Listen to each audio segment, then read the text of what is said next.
National geographic کی team پہلی بار ایک ایسے ریموٹ آئی لینڈ پر ڈاکومنٹری بنانے جا رہی تھی کہ جہاں سے کوئی بھی زندہ لوٹ کر واپس نہیں آیا۔ جب وہ لوگ ساحل کے قریب پہنچے تو آئی لینڈ کے جنگل میں سے کچھ عجیب و غریب ننگے تڑنگے لوگ نمودار ہوئے اور انہوں نے نیشنل جیوگرافک کی ٹیم پر تیروں کی بارش کر دی۔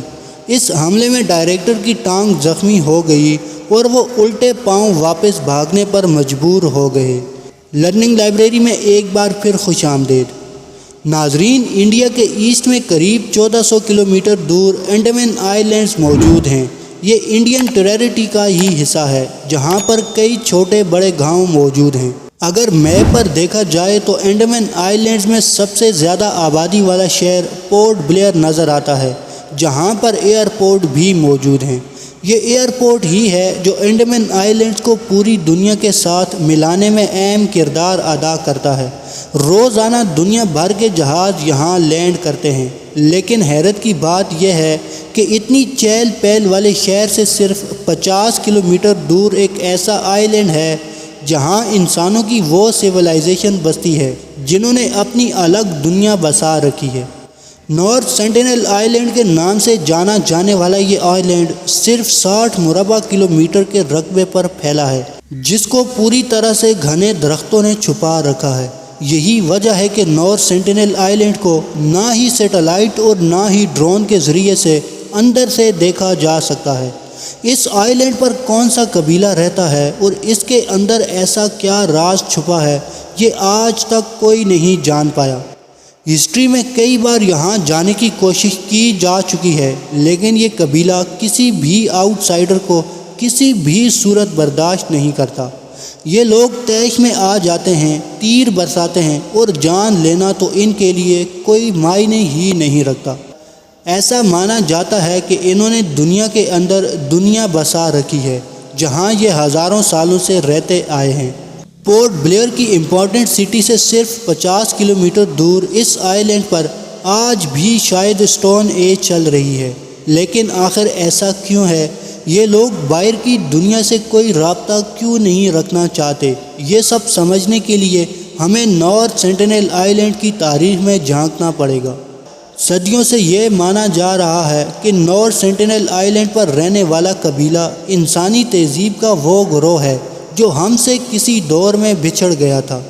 26,000 سال پہلے سمندر کا لیول بہت کم ہوا کرتا تھا، تب یہ آئی لینڈ نہیں بلکہ ایشیا براعظم کا حصہ ہوا کرتا تھا۔ گلوبل وارمنگ کی وجہ سے سمندروں کا لیول بڑھتا گیا اور تب ہی انڈمان اور نارتھ سینٹینل کا تعلق ہماری دنیا سے ختم ہو گیا اور وہ ایک آئی لینڈ بن کر رہ گیا۔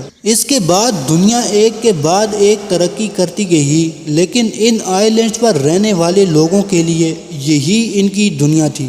ہمیں تو ان کی دنیا کے بارے میں تب معلوم ہوا جب سن 1789 میں ایک برٹش شپ انڈمان آئی لینڈز پر آ پہنچی، لیکن انہوں نے نارتھ سینٹینل آئی لینڈز کو وزٹ نہیں کیا کیونکہ یہ ایک چھوٹا سا آئی لینڈ ہے اور شاید ان کی نظر میں اس کی کوئی اسٹریٹجک ویلیو نہیں تھی، ایٹ لیسٹ اگلے 78 سالوں تک۔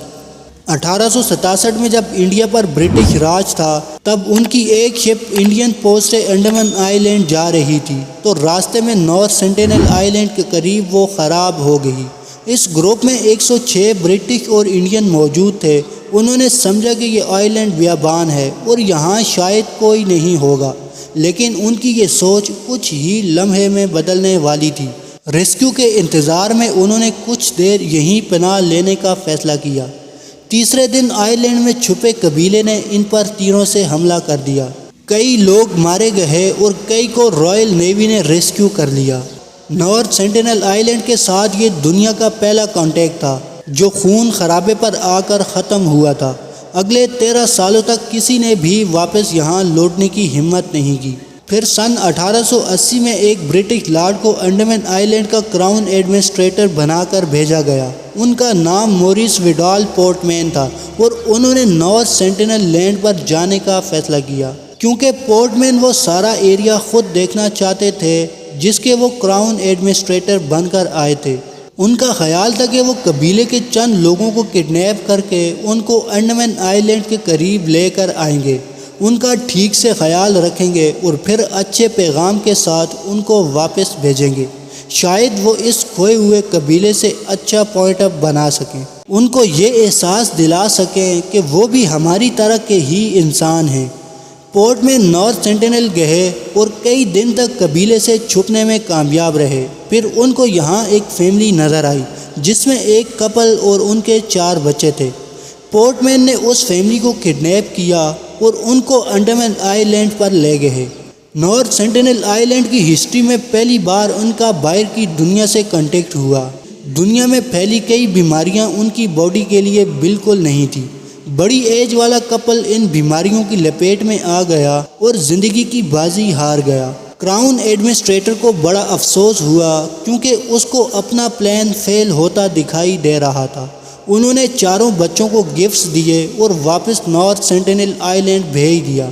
پورٹ مین نے اپنی ڈائری میں لکھا کہ ہمارا مشن فیل ہو گیا ہے، ہم نے سینٹینل کے دل میں مزید خوف ڈال دیا ہے اور یہ بہتر ہوگا کہ ان کو اکیلا چھوڑ دیا جائے۔ اب یہ بھی ممکن ہے کہ لوٹنے والے بچوں نے قبیلے میں باہر کا وائرس پھیلا دیا ہو جس سے وہاں اور بھی لوگ مارے گئے ہوں، اور یہ بھی ہو سکتا ہے کہ انہوں نے اپنی ماں باپ کی موت کا ذمہ دار ہمیں ٹھہرا دیا ہو۔ لیکن اس دن کے بعد اس قبیلے کا باہر کی دنیا پر غصہ مزید بڑھ گیا۔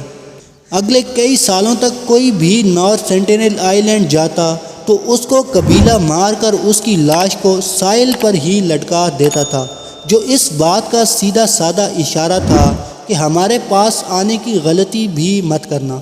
1947 میں جب ہندوستان کا بٹوارا ہوا تو انڈمانز تک کا سارا علاقہ انڈیا کے حصے میں آ گیا۔ یہاں رہنے اور بسنے والے تمام لوگ اب انڈینز کہلائے جاتے ہیں، جس میں نارتھ سینٹینل آئی لینڈ والا قبیلہ بھی شامل ہے۔ نیشنل جیوگرافک کی ایک ٹیم 1974 میں اس جزیرے پر آئی۔ وہ ایک ڈاکومنٹری فلم بنا رہے تھے جس کا نام مین ان سرچ آف مین تھا۔ ان کے ساتھ بہت سارے فوٹوگرافر اور مسلح سپاہی تھے۔ ساحل پر پہنچ کر انہوں نے کچھ تحفے ساحل پر چھوڑے جن میں ناریل پکانے کے برتن، کھلونا کار گڑیا اور ایک سور تھا۔ قبائلیوں نے سب چیزیں اٹھا لیں اور تیروں سے حملہ کر دیا۔ ایک تیر فلم ڈائریکٹر کی ران میں لگا اور وہ شدید زخمی ہو گیا اور ان کا مشن فیل ہو گیا۔ آئی لینڈ کے اندر کی کچھ فوٹیج وہ دور سے ہی حاصل کرنے میں کامیاب ہوئے تھے اور یہ نارتھ سینٹینل کی پہلی اور آخری فوٹیج ہے۔ نیشنل جیوگرافک نے تو اپنا مشن کینسل کر دیا، لیکن ہیڈ اینتھروپولوجسٹ پنڈت یہاں پھر بھی آتے رہے اور قبیلے کو دور سے ہی گفٹس دے کر واپس چلے جاتے۔ آخر کار کئی سالوں بعد ایک دن وہ قبیلے سے دوستانہ کانٹیکٹ بنانے میں کامیاب ہو گئے۔ انہوں نے کئی فوٹیجز بھی کیپچر کی جس میں قبیلے کے لوگوں کو گفٹس لیتے بھی دیکھا گیا۔ پنڈت نے اپنی جونیئر اینتھروپولوجسٹ مدھو مالا کو بھی اس مشن میں لگا لیا، جن کو بھی قبیلے کے ساتھ فرینڈلی ماحول میں دیکھا جا سکتا ہے۔ ایک بات تو کلیئر ہے کہ کسی بھی ریزن کی وجہ سے نارتھ سینٹینل آئی لینڈ کو اگر کسی پر رحم آیا تو وہ ہے تریوگ نارتھ پنڈت اور ان کی جونیئر مدھو مالا۔ لیکن جب پنڈت ریٹائرڈ ہوئے تو انڈین گورنمنٹ نے سینٹینل آئی لینڈ کے تمام فیوچر وزٹس کینسل کر دیے اور آئی لینڈ کو سیل کر دیا گیا۔ تب سے لے کر اس کے گرد انڈین نیوی کی شپس پیٹرول کرتی ہیں۔ کسی کو کسی بھی وجہ سے یہاں جانے کی اجازت نہیں۔ لیکن بات یہاں ختم نہیں ہوئی۔ جنوری 2006 میں 2 مچھیرے غلطی سے اس آئی لینڈ پر جا پہنچے۔ اس ایریا میں جو دوسرے مچھیرے گھوم رہے تھے انہوں نے دیکھا کہ قبیلے کے چند لوگوں نے ان کی آنکھوں کے سامنے دونوں مچھیروں کو مار دیا اور ان کی باڈیز کو بیچ کے کنارے لٹکا دیا۔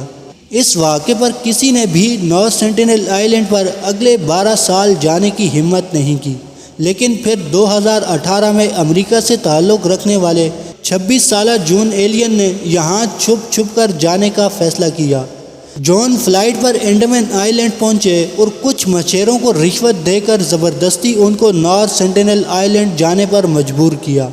وہ یہاں الگ ہی مشن سے گئے تھے۔ ان کا مشن قبیلے کو کرسچن مذہب کا پیغام دینا تھا۔ جیسے تیسے کر کے وہ آئی لینڈ پر تو پہنچ گئے، لیکن بدقسمتی سے ان کو بھی مار دیا گیا۔ جون ایلین سمیت پتہ نہیں کتنی باڈیز نارتھ سینٹینل آئی لینڈ پر موجود ہیں جن کو واپس نہیں لایا جا سکتا۔